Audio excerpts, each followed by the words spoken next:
Jesus Christ. There's a lot of interest, I think, from the Muslim community, and many Muslims feel that your conclusions, your historical conclusions of who Jesus Christ is more commensurate with the Muslim idea than it is with the Christian one. I wouldn't say that they line up well with the Muslim view.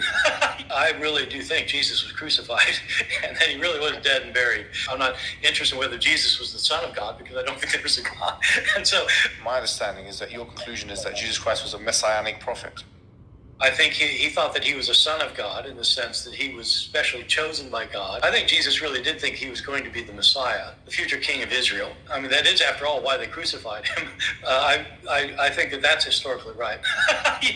I think that all of these gospel authors, I think all of them think that in some sense, Jesus is God. If you think that the Bible cannot have any mistakes in it, if you're shown a mistake, then you just refuse to admit it's a mistake. You think either it can be reconciled in some way or that there's something we just don't understand about it, or we have and in the Quran it's mentioned if this book was from other than God, they would have found in it many contradictions. If a book is without contradictions, that has no bearing on whether it comes from God or not. I've had phone books that are inerrant, but I certainly don't think God gave them.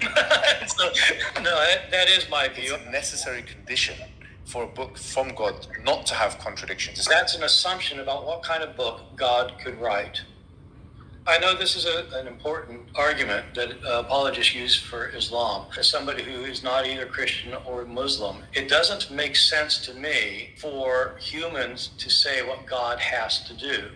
If God wants to make a revelation, it has to be this, or that. You're talking about somebody who's beyond your imagination. Well, there has to be something within revelation which distinguishes it from human speech so as to act as an evidence. Yes, I know that's your argument. I'm saying who says it has to be? You are. Yeah.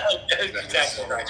If it's not, then anyone can claim prophecy or prophethood, right? Well, the Christians say that's what the Christians say what Muslims are doing. They're just claiming things for themselves. No, in the past, prophets came with kind of visual miracles. The final prophet, who's we believe Prophet Muhammad, he came with something that can be analyzable in our times. If it's analyzable in a sense that you can distinguish it from human speech, and so this would be the argument that we would put forward. Yeah, no, I know, and I don't buy it.